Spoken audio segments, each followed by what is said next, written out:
Honorable Minister and your team. Mr. DFA, I'm at a loss because fortunately I attended the last meeting, and one of the reasons why we took you on oath was to get the truth from you. And today you have deviated. You have deviated because you did say, yes, there was release of money, and you take instruction from the principal. And there and then, I confronted permanent secretary. He said he was not in the know. And I still making my statement that you are running the ministry with your minister. Both of you will be. I take exception to. Don't interrupt, honorable member. Don't interrupt. Don't interrupt, honorable member. Allegations. Please let her finish. I am not saying to anybody. Interrupting, honorable member. She should. Honorable minister, calm down. About me. Honorable minister, calm down. What I said.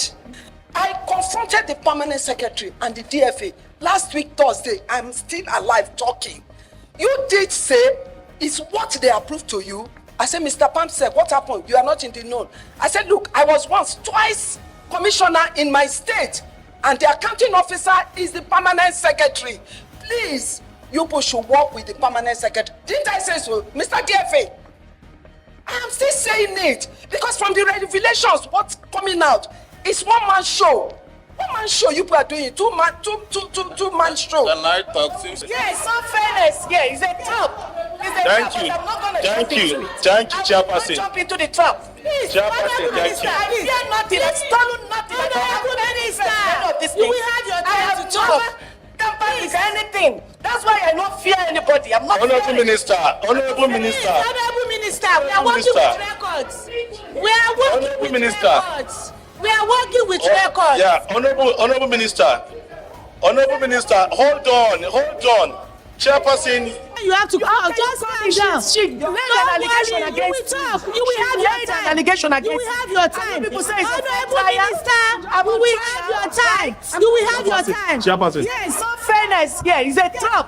It's a Thank trap, you. but I'm not gonna Thank jump into you. it. Thank you, Chairperson. Jump into the trap. Please, Chairperson, thank you. I fear nothing. I've stolen nothing. Honorable minister, you will have your time to talk. Campaign is anything. That's why I don't fear anybody. I'm not. Honorable Minister. Honorable Minister. Honorable minister, we are working with records. We are working Honorable with Minister. records. We are working with records. Order. Honorable minister, please, can you allow us to finish this meeting properly? No, you cannot interrupt. You cannot. Off your mic. Honorable minister, Not be accused here. I cannot be accused that I keep quiet. Honorable Minister, I think the committee is being so lenient with you.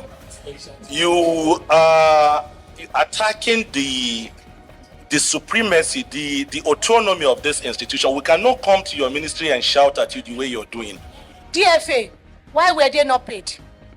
Thank you, The procurement officer has made it clear that by procurement law, before they even award the contract, they will ensure that there is fund to fund that job. So apparently, the money was there. So why were they not paid? Please, I just want the answer straight. Don't waste our time. I will give you the answer right there. Now, the money was released up to the tune of only 25%. We know it was only one item that was not released. We know. That one item, how I hope I will get the document specifying that, because I read out the explanation of each warrant. Two of them that came last year. One before I joined the ministry, one after I joined. The description is being released of capital cash needs for the ministry. It didn't say except Nigeria for Women project. I've been emphasizing this, but understanding differs. There is no document you lay your hands on now that we say that monies released last year excluded Nigeria for Women project. That is why we are having this problem. You are still not ready to answer the question the way you should. Permanent secretary. No, I gave him that is 2023 budget. Want Nigerians to know why these people, these poor Nigerians have not been paid. Because some of them, their monies are not even, they are not even up to the money you people use to fuel your cars from the records that we have here. Honorable Chair, Vice and members, I think I wish that we had brought the Accountant General's office here so that they can address the budget subheads that were released, because now it becomes a bit dicey. Like I said, let me also place it on record. I only resumed in February. These whole things happened last year, 2023. And all these issues, I met them when I resumed. So I am not in a position to say what was or wasn't. But like we agreed at the last meeting, there were major subheads, out of which some monies were released. And then part was not released. And the DFA has made a very fundamental statement now, which says that the warrants that he got only said capital needs, and it did not specify. Now let us put that on one end. What we might now need to do is to find out from the Accountant General what specific budget subheads for 2023 did you release? If we have the warrants stating clearly what was or wasn't released, then they make our job easier. And then that way we can say X was released, but was not paid. Because if we put that together with what the procurement officer said, please, can we have one house? If we put that together, please, with what the procurement officer said, he said, by law, letters are not awarded for contracts until funding is available. We all know that as a procurement rule. And he is insisting that these monies were available before those letters were awarded in 2023. But now we also need to juxtapose that with the comments of the DFA that says the releases he got did not specify what projects they were exactly for. So I think for us to make a very objective assessment of the situation here, we might need to see these warrants. What exactly was the funding released for? Because we know that about 70-something% was not released, and the amount for Nigeria for women project was that same amount that wasn't released. But then there is no warrant. So if we can get that warrant that tells us precisely what was released, I believe that will help us to go forward with this. Okay, thank you. Let the deputy speak. Please, we are getting the warrant. Put it there. Take note, clerk. My chairman. No, please, hold on. This interactive session is not to witch hunt, like I said the last time, or malign anyone, but to exercise our constitutional power as enshrined in the principle of checks and balance of government expenditure.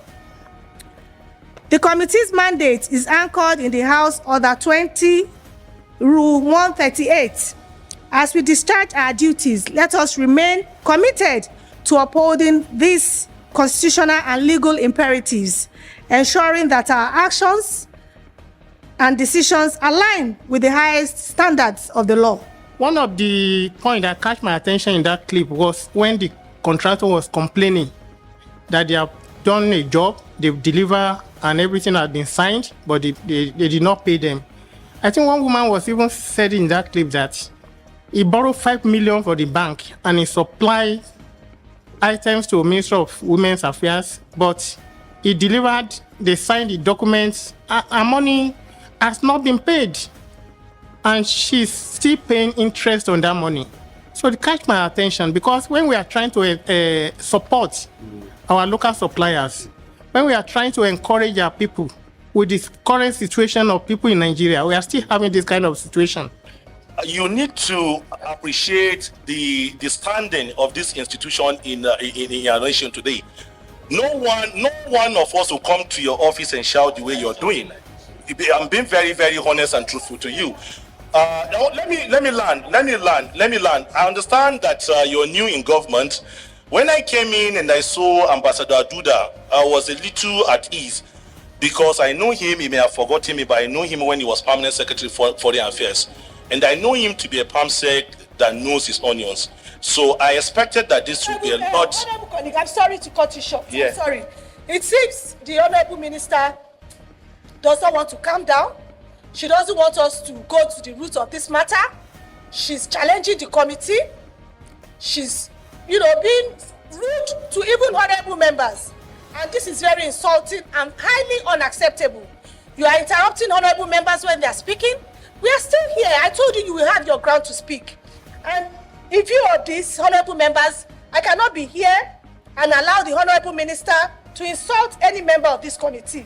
We are going to adjourn Synod, and I hope that by the time we call the honorable minister again and this team to come together, we'll be able to behave yourself. We are going to have a report to the leadership of the House that the honorable minister is not allowing us to do our job. She's interrupting. She's not answering the questions the way she ought to. And the records that we have is what we are speaking to. We have not manufactured any record here. Everything that we have here, they are from your ministry. We are only asking you to account for the monies that was paid to you. And you are speaking about monies that was released. We are all aware that the only item that was not released is that single last item. That 10 billion, over 10 billion item. We are all aware. We don't want anybody to come here to play on our intelligence. We are only concerned about these poor Nigerians, that their monies are being withheld, that are being misappropriated to pay some other contractors for other projects that were not appropriated for. This sitting is hereby adjourned. Thank you very much.